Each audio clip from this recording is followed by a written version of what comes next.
are back in the building. Happy Monday, everybody. Girl, I am Chelsea Speaks. Happy Monday. If they play one more quarter of that song, black people know we can't let stuff go. We had to clap. That's sad. We had to clap our way out of that song. Oh my gosh. Hey y'all. It's your girl. I am Chelsea Speaks. I am back in the lab. I feel like I have not been here in about a month. It's been crazy between Women Are Dope, my car, my life, your life, his life, her life. Life been lifing, y'all. But I am so happy to be back in the space. So with that being said, you know today's going to be an extra special show. Can you turn my headphones down just a little bit? I'm yelling at myself, y'all. It's a little too early for that. Listen. Today is May 6th. I hope that you guys are recovered from your Cinco de Mayo, whatever you did. I myself didn't do much. I stayed at home. But I will say this year I made tostadas, not tacos. That's how you know you're cultured. You got to move away from tacos and get into tostadas, okay? You ain't really doing nothing Spanishy until you made some tostadas. So for everybody out there that went and did Taco Tuesdays, if you didn't have no tostadas, you just had a regular like American made Cinco de Mayo. So shout out to TikTok for that amazing recipe. Listen, we got a lot going on today, a lot going on this week. We got the weather coming down the pipeline. I got my girl Maui Bigelow in the building. She is one of the chief ladies over at Essence Magazine. She is the founder of Fat Girl Fresh, and then some from Ebony to 17 Magazine, Madame Noir, Associated Press, BuzzFeed. She is somebody major to know, so I'm so excited to have her here in the space. It's going to be an amazing show, and we've got some things that we've been cooking up that I cannot wait to share with you. That's right, 101 TKO Radio is always on the move. So with that being said, we finna set the tone for the week. Y'all know what time it is. My phone lines are open. I ain't giving away nothing today, but if you want to call and shout somebody out, shout out your mama, your daddy, your job, your boo, let me know. 678-439-7419. When I come back, we're going to talk about this Drake and this Kendrick Lamar beef that is sweeping over the airwaves. So with that being said, y'all stay locked in. Y'all know what time it is. It's your girl, I am Chelsea Speaks on 101 TKO Radio, knocking them out the box.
101 TKO Radio, we are back in the building. That was Chris Brown with Sensational. Listen, I played that song back to back for like a week straight watching the video. I think it's the way he dances in that video. Like his leg did a full roundhouse, and I'm still struggling just to stretch. So shout out to Chris Brown. Matter of fact, can I get a hand clap? It is officially Taurus season. He's one of my favorite Tauruses, by the way. Janet Jackson, Ray Charles, you know, all the greats. Hitler as well. Well, too soon. But anyway, listen, it's your girl, I am Chelsea Speaks. We are back in the lab. Super excited to be back on your airwaves. Got some celebrity birthdays I want to run through today. Today's birthdays. Shout out to Angel Reese, the 22-year-old basketball player, doing her big one. Shout out to Meek Mill, who turns 37 today. Get up, Meek, get up. Anyway, those are the only birthdays. But coming up, we do have Metro Boomin. Shout out to him, which y'all know. With that being said, I got to talk a little bit about this Kendrick Lamar and Drake beef. Now, for those that have not been tapped into social media, this whole timeline of Drake and Kendrick beef, it's like even if you weren't paying attention, somehow you got drawn into it one way or the other. Like even if you didn't mean to really care about it, if you have been watching TikTok or just any other social media platform, you'll see that it's taken over. So I took it upon myself to kind of figure out where this started from, what is happening, and are we going to see this end anytime soon? And is this as serious as Tupac and Biggie? Now, honestly, I don't think it's as serious as Tupac and Biggie because they not Tupac and Biggie. You talking about Tupac, who was a gangster before rap. You know what I'm saying? You talking about Biggie, who was from the streets before he rapped. So it was in them innately to react. Here we have Kendrick Lamar, which, first of all, make no mistake now, shout out to Carson and Compton, that whole area out there doing a big one. Then we got the Canadian Drake, aka Mr. Degrassi. Let me bring that image back to your head. So we got these two beefing out of nowhere. So a little discography for you. So on March 22nd of 2024, it started with, hold on y'all, I gotta run it back. So Metro Boomin, Future, and Kendrick dropped like that. So it was the power cake that set off this particular chapter of the Drake and Kendrick Lamar beef, because for some reason Kendrick Lamar actually dismisses the notion that he's in the big three that consists of Drake and J. Cole rapping is just Big Me. So already Kendrick is like, yo, y'all not the only big three. Which I feel him, because it's all about perspective, right? And marketing dang sure has a lot to do with who's the big three, so we gonna leave that there. So then you get Drake comes back on April 13th with the song Push-Ups. He fired back with that, saying, you ain't in no big three. SZA got you wiped down. Travis got you wiped down. Savage got you wiped down. Like Drake, he also went after Kendrick Lamar's work on pop songs from those of like Maroon 5, Taylor Swift.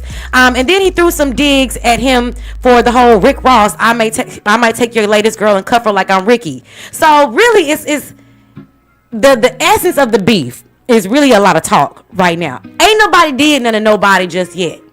There's a lot of shots being thrown. So then Drake comes back on April 19th with a tailor-made freestyle, because he was waiting on Kendrick Lamar's response to Push-Ups. So when that happened, he came in with his own voice to accuse the rapper of not responding to his original diss because he didn't want to interfere with the release of Taylor Swift's The Tortured Poets Department. Now here's the thing.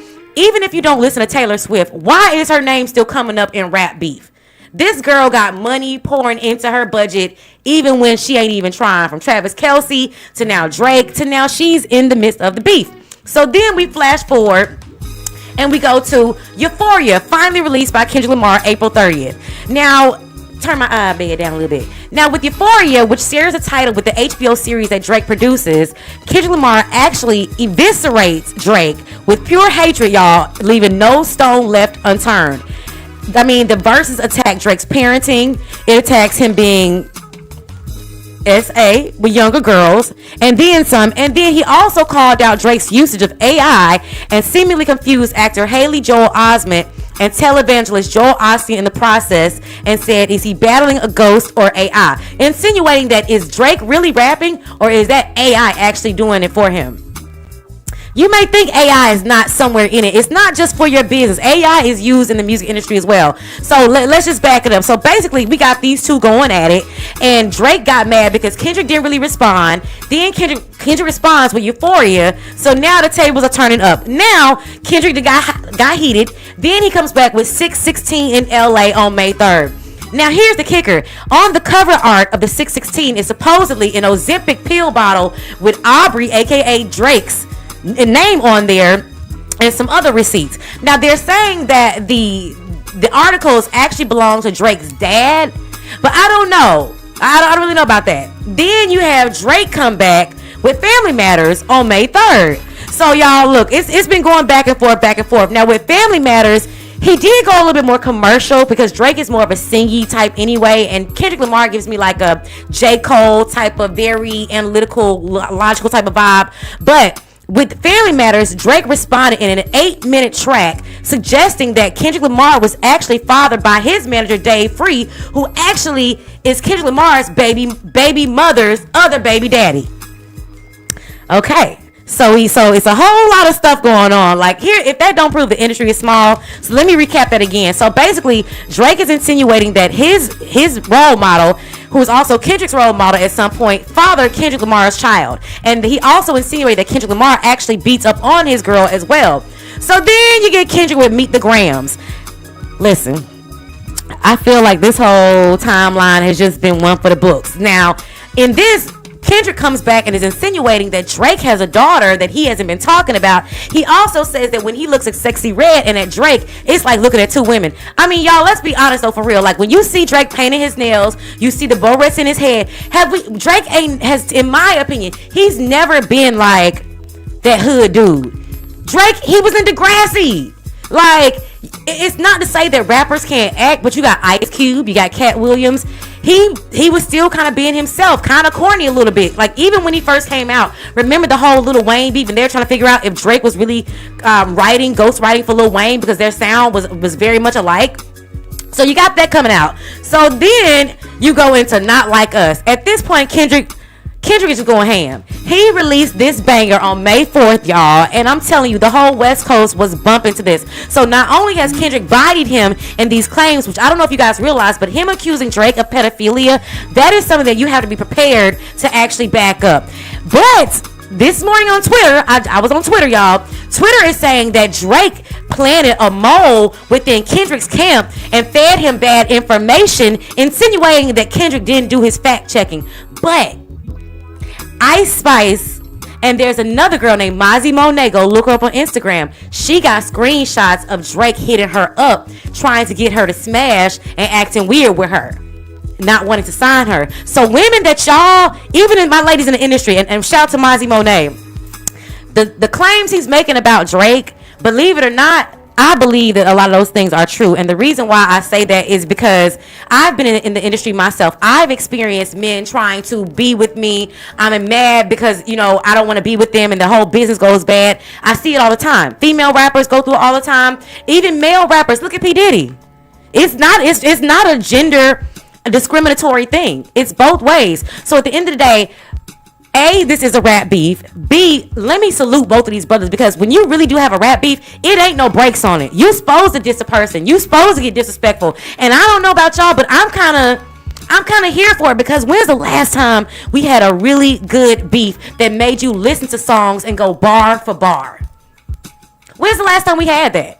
It hasn't been, because like Chris Brown and Quavo, that don't even really count, because Chris Brown, like, we know you can rap, but we want to hear you sing. You already beat Rihanna, like, and yes, we forgave you, but I'm just saying, like, you lucky we still just chill, bro. And Quavo, shout out to him, he just opened B12, so in my mind, I feel like that was a whole like ploy for entertainment, because don't forget, this is show business. So flash forward to this whole Drake and Kendrick Lamar beef. I like it. I think it's nothing wrong with it. I just hope and pray that some of these things that they're saying, I hope it's allegations. Because Drake, if you out there doing what Kendrick and other people are kind of starting to expose you for doing, that's a whole nother issue, guys. And I think that at some point we have to take a break like I'm about to do and realize that the message in our music is no longer just a message. Some of this stuff is really happening, and it's time for us to tap in. So with that being said, I got to pay some bills. Y'all stay locked in. I am waiting on my girl, Maui. Yeah, so that's that. Y'all, don't forget my phone lines are open, 678-439-7419. Don't forget, we got Fade Out coming in tonight on the Johnny Cabell Show. It's your girl, I Am Chelsea Speaks. We'll be back in just a minute. I got your weather, I got your traffic, your national holidays, and your celebrity birthdays. A few more I found. So y'all stay locked on 101 TKO Radio, knocking them out the box.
101 TKO Radio. We are back in the building. Happy Monday. It's your girl. I am Chelsea Speaks. We have our special guest on the line.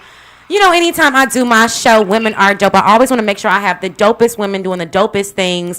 For those that don't know what DOPE stands for Divine Overachievers Propelling in Excellence, because I do believe that everything we do, most of us, some of y'all be doing a little stuff I can't sign for, but most things we do, they are an excellence. So with that being said, I was super excited to meet the world famous, the amazing, super dope Maui Bigelow. If you haven't had a chance, she's on my page now. Definitely go follow her. But without further ado, I want to introduce my special guest. She's on the phone lines, on the airwaves with me. Maui, you in the building?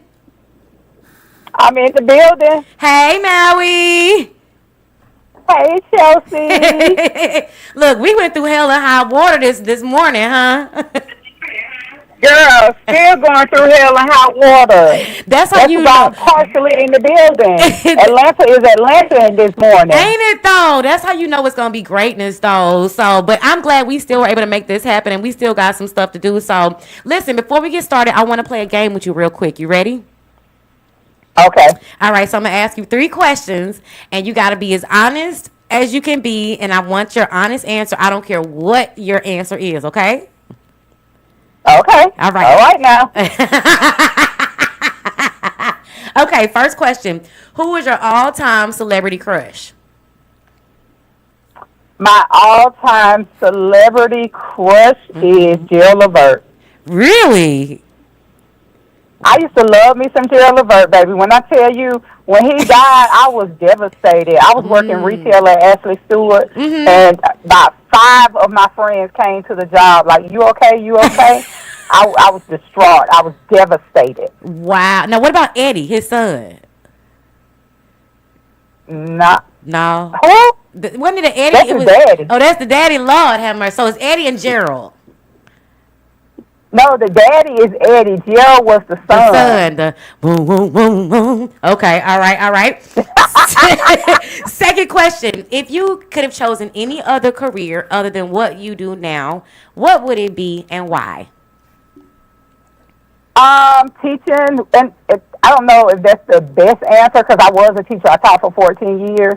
But, like, if I had to pivot to doing something else, it would definitely be teaching. I love young people. I love young minds. I feel like being able to mix it up with young folks, keep you young, it keeps you relevant, it keeps you in tune with what's going on in the world. And so if I stopped doing what I was doing now, I would probably be teaching what I do to higher ed students. That's a goal of mine. That's fly. And, you know, we need more creatives that are opening up those pathways, because I feel like with industries like what you do, there aren't a lot of people standing at the gate saying, this is how you get to where I am. So I salute that. Yeah. Okay, you ready for your last question? Last question, I'm ready. All right, now. I'm warning you, it's coming. What is your favorite? You better warn yourself, because I'm a real open book, so you better warn you. What is your favorite position? My favorite position sexually? However you want to answer. I love me some doggy style. Yeah, give her a round of applause. I do love a good doggy style. Amen. Listen, I love me some doggy style. Pull my hair a little bit, slap my ass. You know what I'm saying? I love me some doggy style. A little choking action, a little finger in the. Listen, let me. Can I curse? Can I curse? We gonna let that one slide, but we generally don't curse, so we gonna keep it back to PG. But it's all good. Okay. So listen, you have a very interesting background. I call you just a digital media maven, Juggernaut. I see that you went to school, Albany State. You know, I was down there at Americas. What you doing down at Albany? Girl, my dad was from Albany. I was planning to go to FAMU, but my mom wanted me to go to Albany State because my dad lives in Albany. I attended Albany State, the best HBCU in the world. Yeah.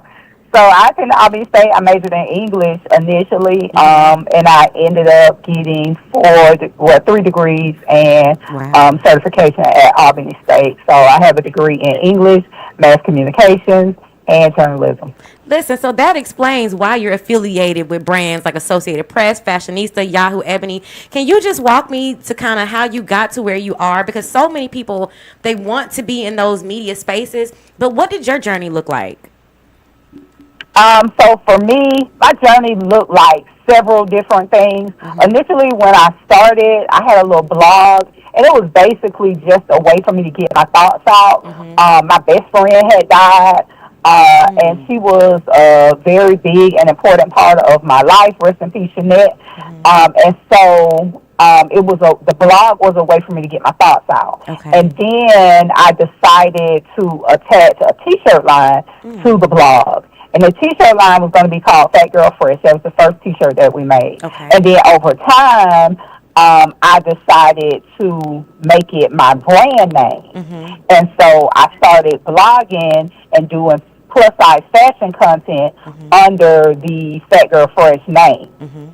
And then it just, I just kind of grew in that place of, like people knowing me as Fat Girl Fresh, people knowing me for plus-size fashion content. That granted me the opportunity to work with brands like Lane Bryant, like JCPenney, Reb Dolls, Eloquy, like any plus-size brands that you can think of, Walmart, all of those things. I had the opportunity to work with those brands as a plus-size influencer. So as a plus-size influencer, I would get pulled on a lot for interviews. So, like, I went viral several times. Not the viral these kids be talking about, but, like, viral. Like the real viral? Like the real viral. So, like, the first time I went viral, I had wrote this article for this OG influencer. She has a platform called the Curvy Fashionista, Marie Denee. I wrote an article about fat girls showing their stomach. And it was basically like an op-ed. What had happened was my friend's girlfriend had a party for him, and I had on this maxi skirt with a crop top. And at the party, this girl came up to me. Like, she was behind me. I'd never met the girl before in my life. And she was, like, pulling on my clothes. So I turned around. I was like, what you got going on? And so she was like, oh, I was trying to fix your shirt because your stomach was showing. You know, us fat girls can't show our stomach.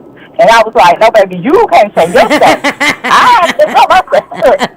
And so I wrote an article about it, and it ended up going viral. Like, I had no idea that it had gotten picked up by all of these different publications. I was actually in Miami for a funeral, and I left my phone at the hotel, and I stopped at Walgreens to get something.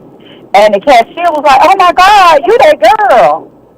So I was like, huh? She was like, the girl from the internet.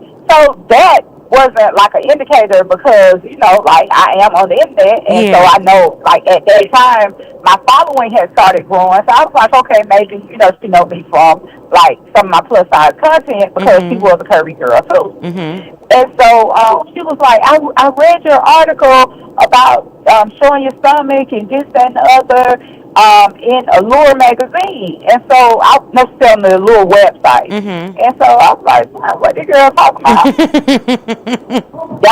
Got back to the room to get my phone, and the post had went viral. Allure had picked it up. 17 magazine had picked it up. Self magazine had picked it up. Like several big publications had picked it up. So, like, it went crazy. Like, the impressions on it were in the, like, I think, like, 40, 50 million. Like, shares were everywhere. It was on Yahoo. Like, people were calling me about interviews. It just went crazy.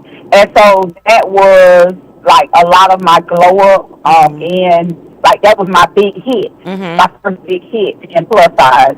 And then, like, one year, it used to be this event that my friend hosted called CurvyCon, and it was held during New York Fashion Week. And it was, like, a huge plus-size conference, like, it was, like, a 3-day conference or whatever. And so while I was there, Like, cause I'm gonna put my clothes on. I'm gonna do that. Put that issue So, on.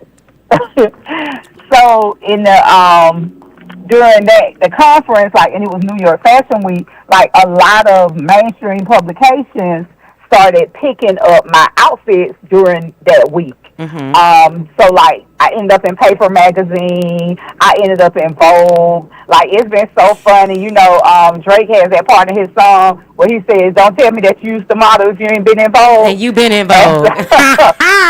Listen, don't play with her. Like, I've been in Vogue, I've been in Paper, I've been in InStyle. Like, a lot of those publications like picked up my looks and stuff like that, and then like they just started pulling on me for content. So then I ended up, like I went viral again with the Vogue look. Like, it wasn't even all that, but whatever. It went viral, and so after that, I what else happened? Oh, so I had weight loss surgery in 2018. I was like 400 pounds, and I had weight loss surgery. I'm like 230, 240 now. Okay.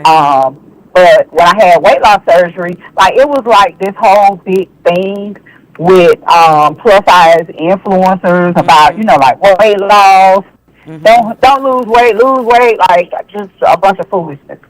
So anyway, after I had that Associated Press interview, like, it went crazy. It ended up being in Time Magazine, Washington Post, like Chicago Tribune, like anywhere that you could think of, it got picked up. And so people were saying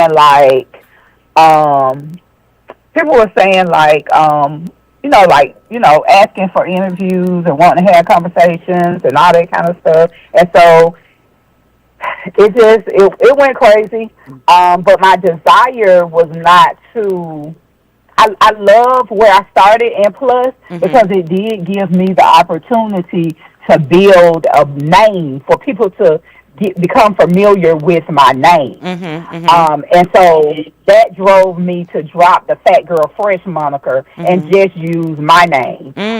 Like, I'm a cursing girl, but I'm also a spiritual girl. Hello. And so I just felt like God was leaning on me to, like, telling me to use my name. So it's like I had all of these before the Associated Press interview. Like, after I went viral my first time, like, I had all of these different successes, and like I was trying to get verified on Instagram, this, that, and the other. Not that that's a big deal. I feel like it adds to the credentials. Yeah, there were just little things that I wanted. And so I remember the day that I changed my name because I had been so scared about switching from Fat Girl Fresh to Maui Bigelow. And I had went to church, and my pastor said that it's some stuff attached to your name that is just attached to your name. And so what she was preaching about wasn't directly geared towards what I was saying. I felt it. Yeah. So it was July 12th. I changed it like the night of July 12th, so like July 13th. That morning when I woke up, Instagram had verified me. Talk about the timing on that. Yeah. And so it was just like, but at the same time, it was not my desire to just, I didn't want to be an influencer. Like, I knew that I, wanted to write. And so I, I started, sending pitches to different companies and stuff. So Hello Beautiful, I'm country, and I'm down to earth. So if I meet you, if you got a car and I want to buy it and I don't have the money, if I meet you, I'm going to talk to you, and you're going to like me so much that you're going to be like, Maui, let me figure out how to get the car to you. You know what I'm saying? Right. Well, listen, so I'm excited. Like that's just always been my thing. Wow. And I love your name, Maui, by the name. I feel like Maui Bigelow is such a dope name. So with that being said, I feel like it's such a dope name that, yes, we on the phone, but I would feel better if we had this conversation in person. Wouldn't you agree, Maui? I would definitely agree. You want me to pull up on I want you? you to pull up on me. With that being said, we're going to take a music break Oh, because Maui about to pull up on me one time so we can finish what we started. Okay? okay. Wow. If you're an entrepreneur or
101 TK already. We are back in the building where my girls at 702. Where is the ending at?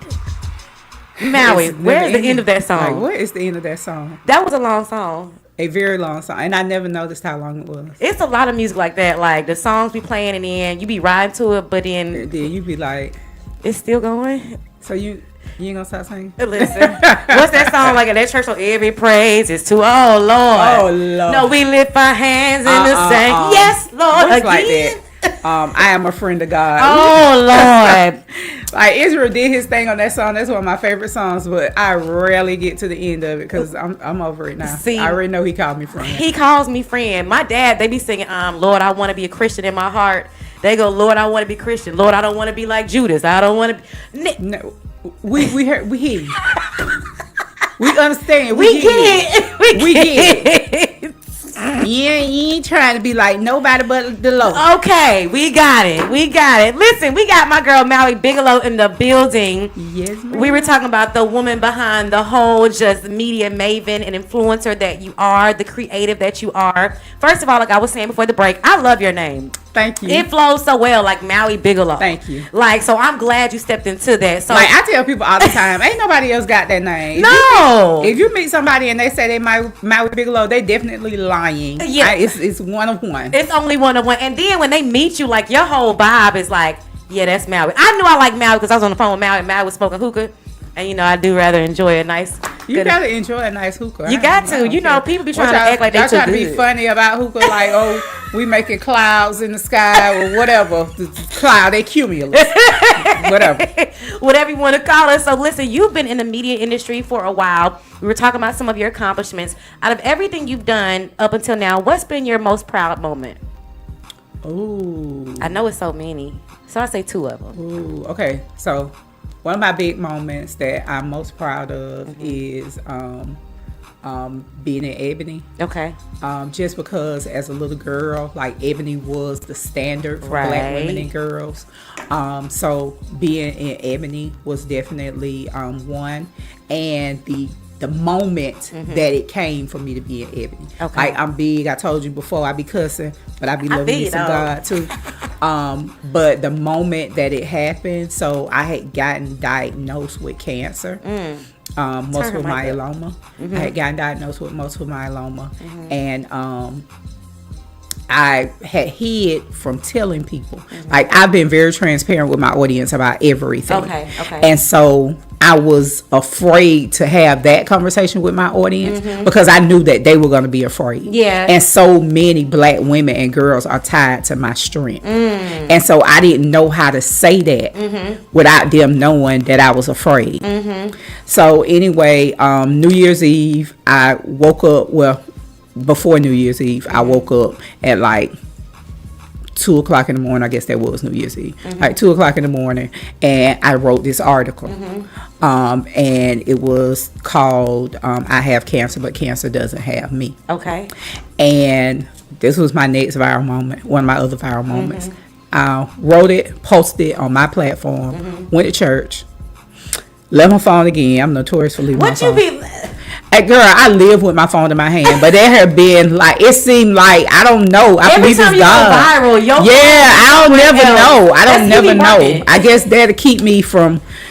I don't know. But anyway, so left church, came back. I had to shoot some content in an outfit. So me and my daughter outside shooting content, and then I told her, I said, go get my phone. So, I have it on my phone or whatever, because whatever version of iPhone it was, I always had the latest, and my kids have the one behind it. Okay. Because y'all ain't gonna get what I get. That part. But so anyways, I told her to go get my phone. And she got my phone. She was like, your phone blowing up. I said, for what? I looked at it. I had probably close to 2,000 notifications on my phone. What? And so I'm like, what the hell going on? So anyway, got the phone. It's Ebony had picked the article up, and it took off from there. Wow. So yeah. What does that look like when Ebony picks up like an article? Like, is it an email you get? Like, what does that process look like? So As far as media is concerned, when another media outlet picks your article up, like they don't have to contact you or anything. Really? As long as they source, they you know, where they got as it long from. as they tell that, you know, this is the source or whatever. As long as they name you as the source, they can copy and paste, use the photo that you use, and just put it out yeah, there. because you already put it out there. And so that's what they did, and then they reached out and asked me to do a follow-up. Wow. And you know, all of that stuff. So that was a big moment for me, just because of where I was in my life, and because it was Ebony, and like I've been a ghetto nerd my whole life, and so I had like this list of things that I wanted to accomplish in my life. I wanted to be a teacher. I wanted to be a writer. I wanted to meet Oprah, be an Ebony, be an Essence, like all of these different things. And so I literally still have this envelope that was a piece of my mother's mail that I wrote all of these things on one day. And I literally still have that. And I be crossing off your list. How important would you say it is to write down your vision? Because so many people, we put stuff in our heads, but we have not yet understood the connection between getting out of your head and on paper. So can you just talk us through how that's so just pivotal that we do that? I think that it is important that you use all of your resources when you are trying to manifest. Your voice, you need to say it, but you also need to write it down. Wow. Because writing it down makes you remember that this is something that I want. You know what I'm saying? It makes you remember, like, even if something else happens, you can go back and say, oh, well, you know what I'm saying? Yeah. Like this is something that I wanted that has happened, because a lot of times our memories fail us. Yeah. And so, you know, you may forget, and I feel like writing stuff down holds you accountable. You know what I'm saying? Because just say, for instance, you say, oh, I want to be a teacher, and I want to make this amount of money. You know what I'm saying? But then you become something else, and a title is not teacher, but you're actually teaching when you think, you know what I'm saying? True. So I just feel like it holds you accountable, but you always gotta speak, like you always gotta speak those things. Yeah. You always gotta speak those things. And I think that a lot of people speak things, but they don't start moving in a way that allows them to have the things that they want. You know what I'm saying? Like, I tell people all the time, like I used to ask people be trying to borrow money from me all the time. But anyway, I tell people when they ask me to borrow money, like I used to say, when I don't want to let them borrow it because they still owe me money or whatever the situation is, I would say, girl, I'm broke. I don't say that no more. I don't have it to lend. I don't have it to lend, or I can't do that right now, or no, I ain't gonna be able to do that, or whatever. But I'm not gonna say I'm broke, because I'm not gonna claim because that. I'm not okay with being broke. I'm not claiming broke. I've never been, like, I hate the word broke. If it was one word that I could take out of the dictionary, it would be broke. Hello. Like yesterday, I was speaking at an event, and this lady one of the ladies on the panel was telling her story, and she was like, I was so broken. I said, I cut her off so fast. I said, excuse me. She was sitting next to me too. I said, excuse me. I said, I don't mean to be rude, but won't claim broken now. I said, he might have had you bent out of shape. In between blessings. Yeah, he might have had you bent out of shape, but broken is too permanent. Like, I feel like a lot of times we give people and things power by saying, oh, it broke me. Oh, it killed me. It told me, no. You still here. You all right. No, you still here. You all right. Why do you think so many people get caught up in that space? Because, like, there's a space between wanting something, doing something, and there's I meet a lot of people that don't really move, like, do anything. Like, what do you think stops people from actually going after their dreams? Fear. You think it's fear? It's fear. I think it's fear. I feel like it's laziness. It's fear. It's laziness. It's lack of confidence. It's low self-esteem. Is ignorance, because you don't understand, like, that what you want is attainable. Like, people are unrealistic about achieving goals. You got a big goal, then you should have all these little goals up under it. Right. And it will lead you to your big goal. Right. Y'all want to skip skip everything. It had to be. You admire. Oh, I admire Chelsea. I see what Chelsea is. But you have no idea. You don't know what Chelsea had to do to get there.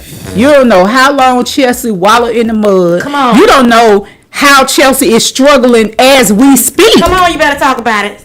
You don't know that. Yeah. You know what I'm saying? Mm-hmm. But I think that it's so ignorant and it's so unrealistic for people to think that they can just start where you are. Yeah. They can start where you are and have what you have and from down here. Yeah. Like miss the whole process. No. Listen, with that being said, we're going to take a quick break because Maui's out is on the airwaves dropping straight gems, and I'm finna dig into this conversation a whole lot more because I got time today. Y'all know what time it is. Our phone lines are open. If you want to talk to Maui, ask questions, 678-439-7419. When we come back from this break, we're going to talk some more to Maui and how she is planning on taking over the world, and I'm going to do the same thing too. Y'all stay locked in.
on TKO Radio. We are back in the space. It's your girl, I am Chelsea Speaks, and I am here with Maui Bigelow, aka that chick. Y'all know what time it is. We're having some real conversation, and I love that we're talking about getting into projects with different women and things, because like we're in an era where a lot of women and people in general, they always be like, collab with this person, collab. I don't desire to collab with everybody. I don't think they realize it. Like, sometimes people bring you bones, and I ain't even in the mood for neck bones. So can you just talk about how you go about choosing who you're going to collab with and how that process is? Because people think everybody wants to. I don't desire to work with everybody, and you can't work with everybody. You cannot work with everybody. I have been very intentional about who I work with. I actually, like, I'll do stuff with people, but for the most part, like, I try to do things myself.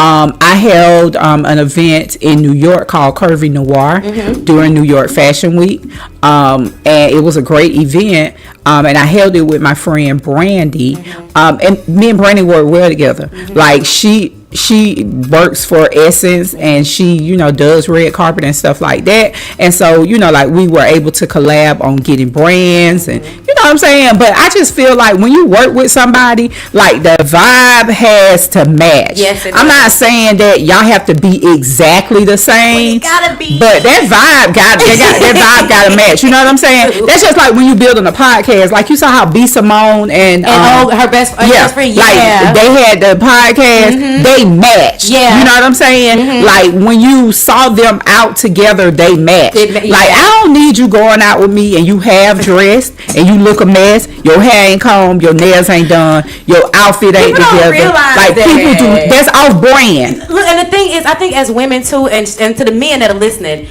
it's very important to have our hair and our nails done. They don't understand you're a walking billboard. So when you add another person to your vibe, it's the same. You expect the same. Girl, let me tell you something. I will never forget this. I used to date this guy, and his wife just initially she didn't like me because she started dating him while I was dating him. Okay. And so I guess, like, that put her in the headspace of she don't like me, like it's a competition or whatever.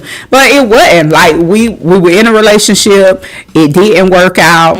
You know, like, we started distancing ourselves from each other while we were in that phase. He started dating her, and I just noticed from his actions that he had other stuff going on. So I was like, you know what I'm saying? I ain't finna try to work on nothing when you working on something else and working on me. Like, you begging to come back, but you also make it make sense. You know what I'm saying? So anyway, I guess she didn't like me from that, and she told his cousin, like, I'm still friends with his cousin to this day. She one of my best friends, but she called her cousin, and she was like, and this is when I was living in Albany, and they had came up from Columbus because they lived in Columbus, and she told his cousin, she was like, y'all always talking about how fly that girl is. I saw her at the gas station looking a mess. What?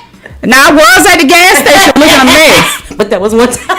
But it was at the gas station. It's the gas station, baby. See me outside. It was the gas station. But I appreciate her for that. Me and her cool, too. Okay. I appreciate her for that now because I had no business at the gas station looking a mess. Come on. Not like that. Come on. I feel you. So, you know what I'm saying? Like, I understand that, and that stuck with you. Heighten my senses. Like, girl, you ain't got to have your makeup on, but don't go out with them titties hanging and that hair everywhere and all that. You know what I'm saying? You can't do that. You can't do that. I think it's interesting because people don't understand the work we put in. Not when you have a brand. Like, Tasha can do it. Tasha can do it. Tanisha can do it. Like, Chelsea Daniels can do it. But not Chelsea Speaks. People really think I be joking when I'm like, yo, my nail is broken. You don't it does something because when I step outside, if my nail break, Chelsea, and I cannot because I got my one nail tech that I'm dedicated to. If one of these nails break right now, first thing I'm gonna do is be like, Erica. What? If one of my nails come off, sometimes a nail come off, I'm about to glue that back on. Because what I'm not gonna do is be out here walking around talking like this because I don't need you to know that my nail is off. Like, I made a video about that one day. Like, y'all in my inbox talking about how fine I am and how pretty I am. My nail is broken. Do you understand? understand how serious it is. Like, release the funds, please, sir. Why you in my inbox? I know you don't care about my nails, but I care about my nails. I gotta get my nail done. I ain't got time. Listen, and you know, if a couple of them fall off, I'm about to get all of them off. I need the whole. I'm gonna take all of them off. I'm buff my nails. Like if I got somewhere to go, I'm about to take all these nails off. I'll buff my nails and make my regular nails look good. Cause you know a natural nail is good sometimes. It's better than missing. It's better than looking like your teeth done fell out on your hand. Like the jagged edges, right? Especially on your hands. And you know, I love that we're having this conversation because when it comes to collaboration, it's important that you're with somebody that can carry their weight as well. So what are signs that you look for when you're building, when you're like, you know what, I think I do want to connect with this person? Like, what makes you stop and say, you know what, I see what they doing? Like, what does Maui look for? I'm first going to see That's me shooting my shot for your podcast, by the way. I know I'm skinny, but yes. Listen, you can fit me in.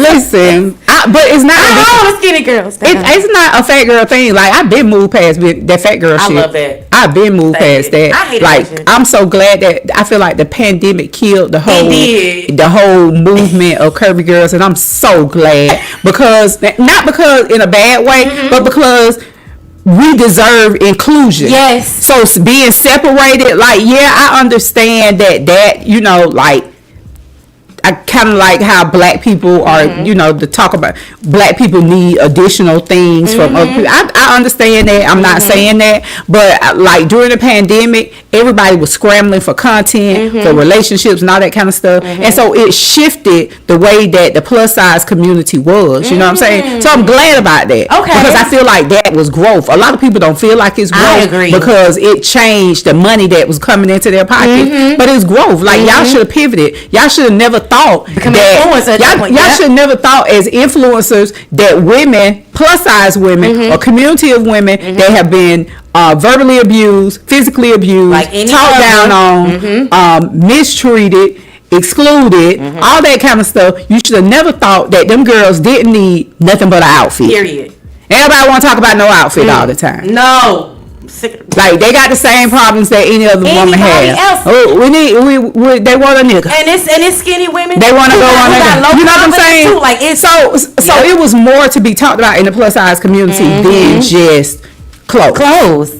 This is for anyone. I'm so glad. And so a lot of women didn't pivot from that, and that's what killed them. But I was always talking about other shit. Like I'm talking about the outfit, but I'm gonna have a good quote up in there that y'all can snatch out. That's gonna get your mind right for the day. Like, and then you gonna say, okay, I got my dress. You know what I'm saying? Okay, shoes. You know what I'm saying? But you're gonna read that caption first and be like, period. Oh, okay. But back to what you were saying, like when you collaborate with somebody, I feel like you need to pay attention to their existence as a brand. That's heavy. Like I'm not finna collaborate and do nothing with somebody that is not working hard and going hard for their own brand. You're not finna make me throw my shoe. You're not finna make me believe that you gonna join forces with me and show up for us and you ain't showing up for yourself. Get out of here. Get out of here, Maui. Go out, take a left. The bathroom is there. Take a shit right there. I wish that people understood that even with my last women empowerment event, you know, I love to take women that don't have a spotlight and put them in position, but I learned a very important lesson.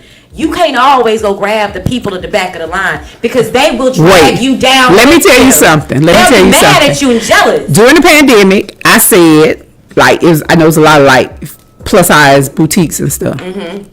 And so they can't always afford to pay influencers what brands can. So like I set my rates at $500. Brands pay me I've gotten paid $5,000 for an Instagram post. I've gotten paid $20,000 for video, photos, and website content. Like I've gotten some checks. Like I got an $80,000 check from JCPenney. Jesus. So, and I'm not saying that to beat my chest. Yeah. I'm saying that because I reached out to a lot of plus size boutiques and I said, hey, you know, I know y'all struggling. $500. The looks that you want, I do up to 3 looks for y'all for $500. I ain't never in my life did that. I either work for free or I work for what I know I'm supposed to be getting. But I did it, to try to help people build businesses. Nah, you can't do it. It's deadly. And then, like, I've had people. I spoke at an event about 3-4 weeks ago, and this young lady reached out to me, and she was like, "Hey, I want to ask you a couple of questions. I'm trying to do this. I'm trying to do that. Yada yada yada." Okay, so I said, "Call me at 12 o'clock." Gave her my number and everything. Call me at 12 o'clock. She never called. Hey, time got away from me. I wasn't able to call you. Can you set up another time? Baby, okay, we'll give you grace. You still ain't call. Hey, I said, hey, I'm gonna need you to pay a deposit. Cause you're taking my time now. I said the deposit is $150. These are the rates depending on the time that you want and what you are trying to do. I said, but all of that will be established in the initial call once you make the deposit. I ain't heard nothing else from her. Girl, go away from me with that. Just a waste of time. Go away from me with that, because I was trying to offer you something for free, and you gonna play in my face like I ain't busy. You still play it in my face? Complacency is a very dangerous thing, and you see that a lot in this industry. I feel like before there's a space between starting and getting to where you want to be, where you, as you're going through this journey, you realize that some people are just, they asking the same questions they did when you first, like, my grandma call it beating a dead horse. Listen. What you doing? What are you doing? Where are we progressing? And I see it all the time, because so many people, like even within our station, people will say they want to do radio and all these different things, but when it comes down to getting down to the core, the social media, the this, the that, and this ain't no jabs, this is real conversation. This is really what it takes to win. It's not an option. You either do it or you don't. But a lot of people think it's just you. But that's called brand building. Why do you think so many people, do you think that social media has marred the image of people building brands? Like, it's made people think it's easier than it is? No. I guess so, to a certain extent. But, like, where your common sense at? People, because I see you on social media. I see all the stuff that you are doing. I see the Women Are Dope movement. I see the events. I see all that. Why in the world would I think that you just, I'm going to do this event? I don't know why. And that was just it. Ain't no way you can. Like, people have come to me in regards to my event. So my event, Lifestyle Honors, this year was year 11. Okay, congratulations. Thank you. Okay, give her a round of applause. We get around. I think we sold like 380 tickets this year. So we have like a lot of women come from. It's not just an Atlanta event. Like, people fly in from all over the world for the event. When I started the event, it was a one-day event. When I started that event, I was on welfare, I was on food stamps, and my mama was basically taking care of me. Lord, you better say because that. I was transitioning from being a teacher to being a writer, because my health was failing and being in the classroom just wasn't ideal. So my mama was basically taking care of me. I wrote down everything I needed for that event in the notes in my Bible with a scripture. I paid for that show with ticket sales. I had 2 sponsors for $100 a piece. Child, people don't know. I drove from Albany to Atlanta in the raggediest van that y'all ever gonna see, packed with my stuff and my raggedy boyfriend. Even raggedy too. It's true, I done had some raggedy ones. Baby, if you ain't had no raggedy man, you ain't had I done had a couple raggedy. Several. But and so I did that, and I had the one-day event for I think 3 years. Then I transitioned in year 4, I think it was, to a 2-day event. Then I think we did 5 and 6 as a 2-day event. 4, 5, and 6 as a 2-day event. Then 7, we went to 3 days. Then we did 7 and 8 as 3 days. And then I think 9, 10, and 11 have been 5 days. That's a lot. Would you say that when you planning that, and I'm just curious, when you first start planning your event versus when it's over, do you feel like you be two different people? Because I feel like when I plan my events, I don't want to say I become somebody else, but I go into another mode and I come out with a different type of grind. So when I go into the event, I go into the event calm, cool, and collected. Like people ask me all the time, "You excited? Nope. You nervous? Nope." Yes. I don't have not any emotion. It's kind of because I'm an emotional person. So if I'm a Cancer, baby, if I have one emotion, I'm gonna have all the emotion. You know what I'm saying? Yep. So I play it cool. Like I stay away from stress. I ain't arguing with nobody. Everybody in my house don't come to me with no bull. Because I ain't got time. You know what I'm saying? Like it is an understanding of the people, my community, my intimate community. Do not play with me when it's time for this show. Do not. You preaching. So I'm always cool. Every year after the event, I go and sit with myself and I cry like a baby. I'm trying to tell you, Lord. Maui, every time, and I cry not because it fails, because I haven't had a failing event, but it's like a release of all the stress, all the aggravation, all the anxiety, girl. Because I have anxiety bad, really bad, but it's a release of all of that stuff. Like it's like. Everything the spirits be coming out. Yes. I sit by myself and I cry. Yep. I remember the first event that I had.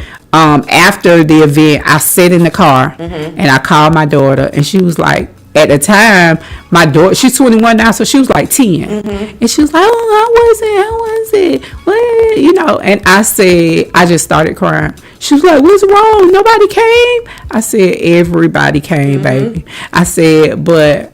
You know, like I started telling her, I was like, this is something that I am building for you. I said, this is something that I want you to look at whenever people make you feel like you can't do something.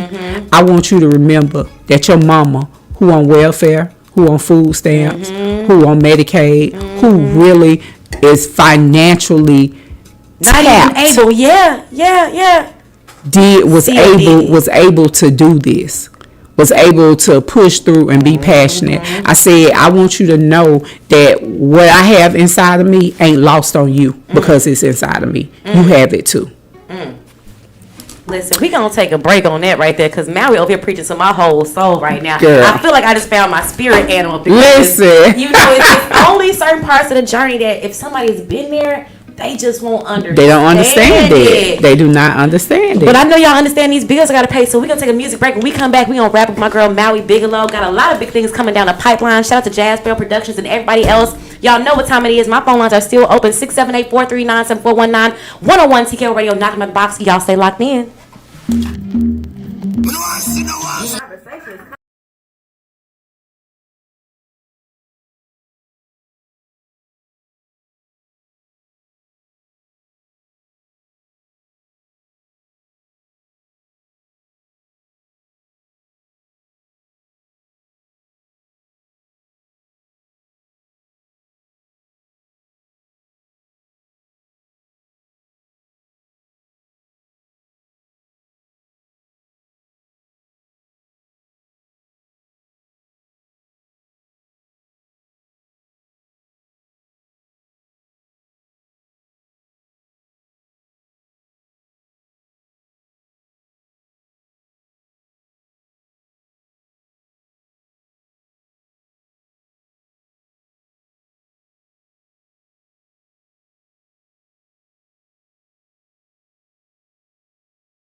on TKO, we ain't good. I don't even know you like that no more, bro. Don't be calling my line. You ever had a crazy relationship before, Maui? Or you just what had kind? a crazy relationship where you just had to put a brother in his place? Girl. Yes. Maui. Yes, I have. I already know. Listen, if you guys have been tapped into the conversation, you know that I've been talking to Maui Bigelow about so many different things, getting it up and cracking and what's to come. Your phone might pick up a little bit, Maui. Maui over here taking 10 calls plus one. Girl, my job. This is my job. She is working. My job. So listen. It's called at 2:00. Look, we finna wrap this thing on up.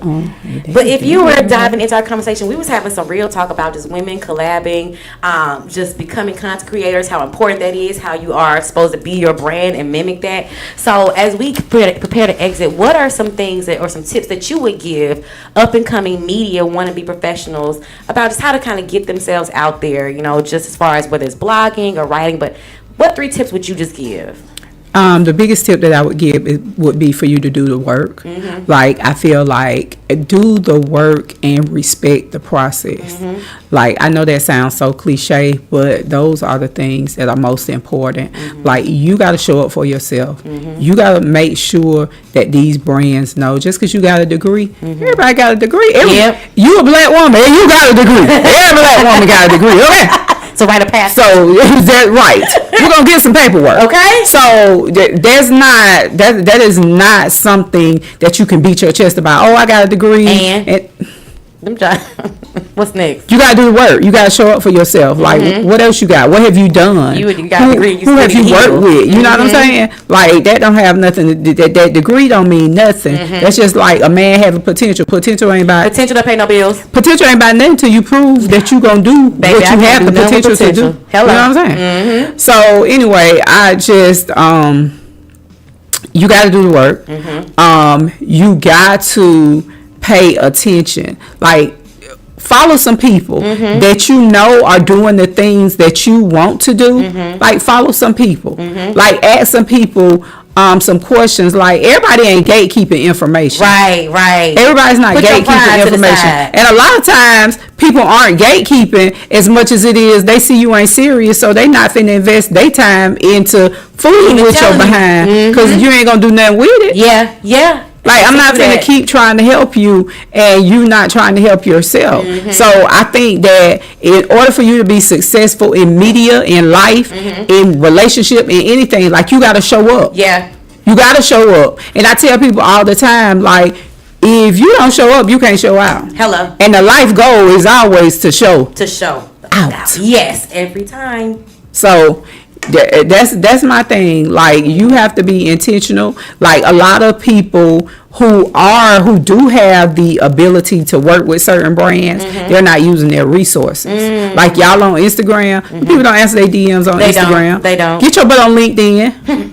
Really? Wow. LinkedIn. Y'all better catch that, Jim. LinkedIn is really moving right now. Wow. LinkedIn, I had stopped fooling with LinkedIn. Yeah, because for a minute it was kind of like in a corporate, it didn't really. But like, people in media, like a lot of people in media, a lot of writers, a lot of editors, they are on LinkedIn. Get your behind on LinkedIn and build some relationships with some real professionals. Because some of them on Instagram, fraudulent. They just listen. They are fraudulent. It's people on Instagram with 1,000 followers that got more resources and more ability to help you than somebody with 100,000. Hello. And more ready and willing to help you. Because some of the followers bought, some of them bots. Hello.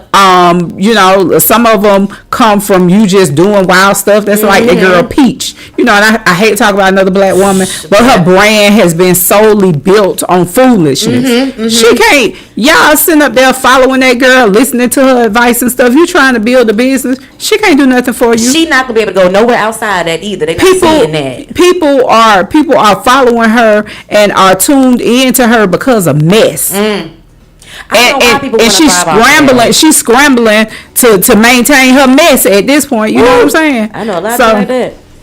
That's one thing about being messy. You gotta do a whole lot to maintain. Baby, when you make messy your ministry, woo! You gotta do a lot to maintain that. Listen, baby, you just said a whole. Cause I meet a lot of people that think that being messy is the way to success. Yeah, cause they see it on TV. They see it on these reality shows. They see it on on the internet, and like people rolling out their life and their business and all that kind of stuff. They see it all the time. So they think that that's the thing to do. They think that that's gonna get them to the top. You see that influencer Shamar, like how he is always on the internet doing all this crazy stuff. He's been doing it for years. Now you on the internet begging. Y'all want me to get a job. Y'all need to help me get a car. No, I'm homeless. I need a hotel. I need a hotel for the night. But these the people that y'all following and looking up to. But the lifestyle you've been living. Because I remember I met him a long time ago at J.R. Crickets off of MLK. And this before he was really.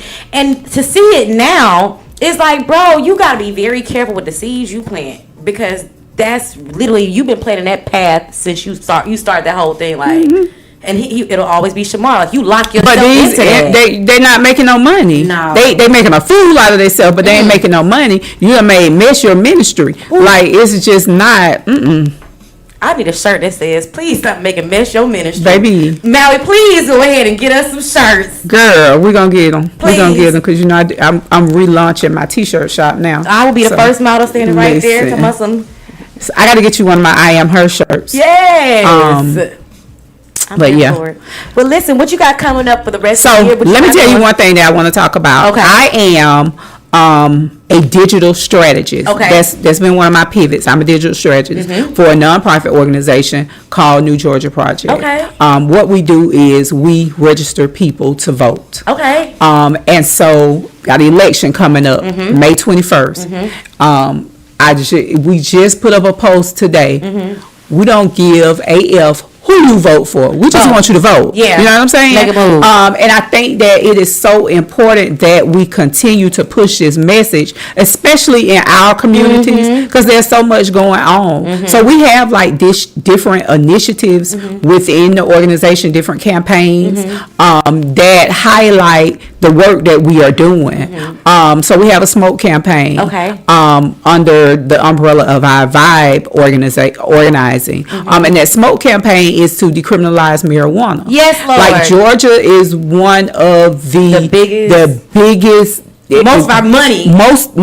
So there are more black men arrested in Georgia than a lot of the other states. Like we got to figure out how to decriminalize marijuana because it is killing our community. It's damaging our communities. Like this is something that is basically medicine. Yeah, I have anxiety. I'm gonna smoke me some weed. I'm gonna eat me an edible. You better believe I'm gonna smoke me a weed. It's gonna calm my anxiety. Yeah, I have cancer. Yeah, so it helps with my pain. Sometimes I have chronic pain. I have scleritis. My eyes get inflamed and the pain is excruciating. Wow. And instead of me being dependent on opioids and becoming an addict, I choose to use something that is from the earth, that is herbal. Holistic. You know what I'm saying? Yeah. Like my daughter had like severe anxiety and depression issues growing up. And like I started giving her a little piece of edible. Like and it helped with her. Yes. See? Yes, she is 21 years old, and she now has a better understanding of how to manage her mood, and she gonna keep her some edibles on deck, and she don't smoke no weed. Now, but she knows how to handle like when regulate. Her mood starts to shift, like she knows, okay, let me, you know what I'm saying, do this. And I'm not saying that weed is just the cure for everything. But can we stop making it seem like it's the devil's? Because it is not. It is not. And like even now they're offering the medical cards, and they're there's a small, very small dosage of marijuana that is considered medical in Georgia. But there are just so many crazy things going on in Georgia. People do not understand that, because we have a campaign called Nah, We Want 20. People don't understand that Georgia's minimum wage has not changed in years. And the only reason why minimum wage is $7.25 is because that is the federal minimum wage. So Georgia's minimum wage is still $5.15. It's either $5.15, $5.25, or something like that. But it's $5 something. Oh my God. So, like things like that, like people are in the metro Atlanta area, people are struggling to pay their rent. Lord have mercy. Because all of these private investors and companies are coming in and buying up all these houses, and then they jack the rent up how they want to jack the rent up in neighborhoods that aren't even fully developed. You know what I'm saying? But it's like they're pushing people out of the neighborhoods that they've been in for years. They're building it up, then they charging this obscene amount of money for those people to live there, and it's just crazy.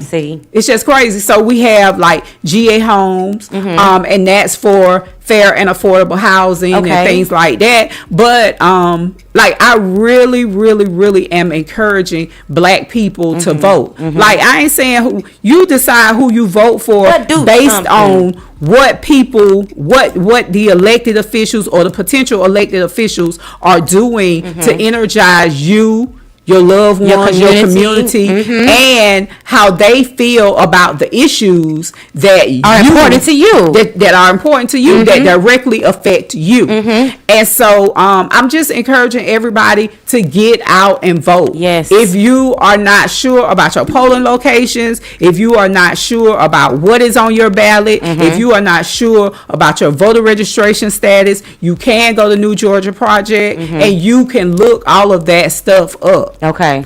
And so I just want people to understand that we like not just in the presidential election, like we got crazy every election, all layers matter. We got the damn the battle of the uncles coming up. We got a crazy election coming up. But best of two evils. What I want you to know is that we also have a local election coming up on the 21st, and people don't understand that on the local and state elections are where you see your change. Yes.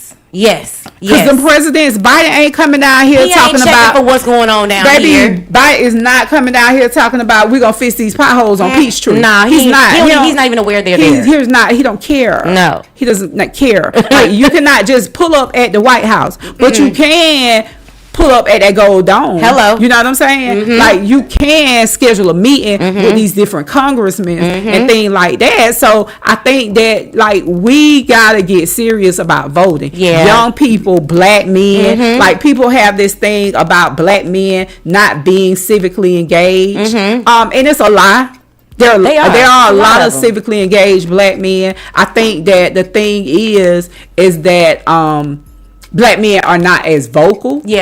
And some Black men are scared to get involved in certain stuff because it could go so many different ways for them. Because you just don't know. And then there are a lot of Black men who have had experiences with the law. They have records. They think they can't vote, but there's a lot of Black men who can vote, and y'all don't know y'all can vote because you going to regurgitate the information. Not taking a minute to see. Like, there are so many crazy things going on in Georgia. They were doing the voter registration purge. And if you did not verify your status by a certain time, you could be purged from the rolls. Like, it's so much going on. Your governor, Brian B. Lyon Kemp, he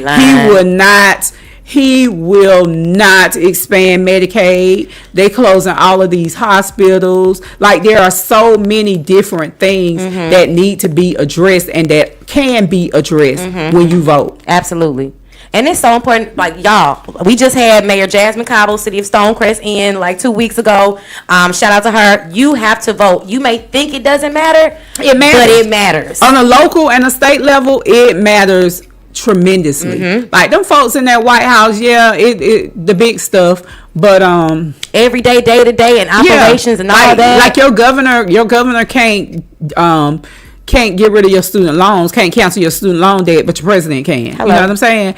And then you also have to think about the president can only do so much because he has to answer to certain people. So it's like a lot of people mad at Biden about not canceling student loan debt. He ain't even got that much power. Like, he don't have the power once they done told him no and they done knocked it out. Like, it's nothing he can do. But what I will say about Biden that I love, he has been intentional about finding ways to work through stuff. He has been intentional professional about finding ways to work through stuff. And I know a lot of people say that Trump, like, you know, we made more money with Trump. You didn't get that stimulus money. You really got what you owed anyway. But that was not about Trump. That was about things that we had done and we had voted on years before when Biden was in office, and it just trickled down to Trump. So it's just it's crazy. It's crazy. Listen, y'all come get educated. Maui got more than just, you know, fashion and glamour and advice. Come get your life. Come get your whole life. Get your whole life together. Well, where can we find you on social media? Where can we follow you, support, and all of that for our listeners out there? So I am everywhere on social media as Maui Bigelow. All of my personal contacts, Maui Bigelow. That's MAUIBIGELOW. Y'all don't mess my daddy name up. My event is Lifestyle Honors. It's an annual event. It's held in April. We just had year 11. We're preparing for year 12 already. And I will be having some of the events that took place during Lifestyle Honors. We're going to travel and take them to other places. Yes. So our first move with that will be in July. Okay. We're going to go to DMV. And we're going to have the beautiful Brown Girls Brunch. Yes. I'm not sure if you're familiar with Ty Alexander. Ty is my girl. I used to write for her publication too when she had Gorgeous and Gray. I wrote for her. And me and her, I call her Sisty. We like sister aunties. And so that's my girl. She's gonna be DJing the event. I love that. And so it's just gonna be a good time. But we're gonna move around with some of the events that are at Lifestyle Honors during the year. But Lifestyle Honors, we don't have the date yet because Mother's Day done came in April next year. So we don't have the date yet, but it will be in April. And it'll still be like the 5 days or whatever. You can look at all of the stuff that we've done during Lifestyle Honors on the Instagram page. It's Lifestyled with an ED Honors. Okay.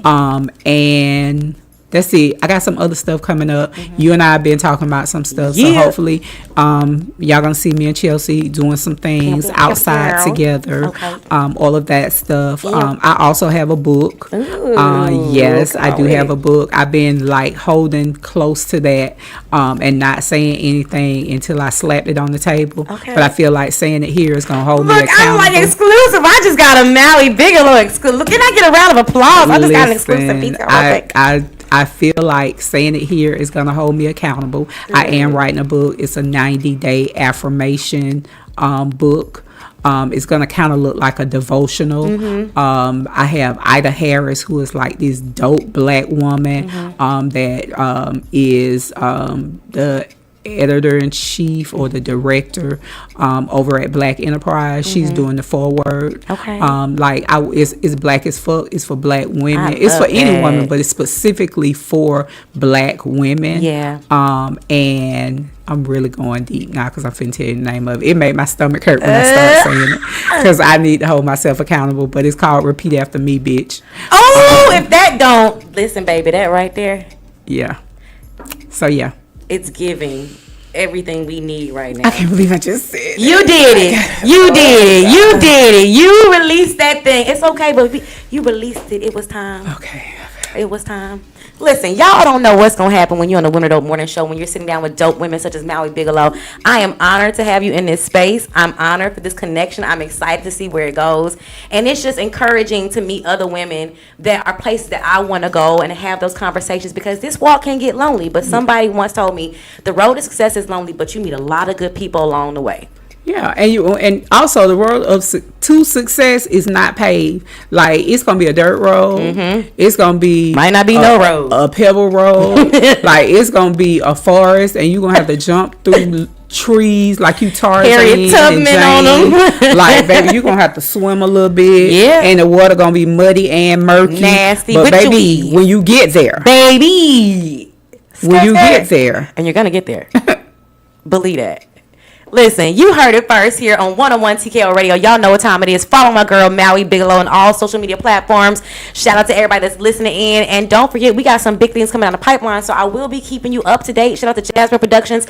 Everybody in the building, y'all know what time it is. Don't forget, I got my boy Fabo coming in tonight on the Johnny Cabell Show, so y'all stay locked in. Download that app. and keep listening and tuning in. And don't forget, it's Georgia. You never know when it's gonna rain, so y'all stay covered. You know what I'm saying? It's 101 TKO Radio. Knock on the box. I'll holler at y'all.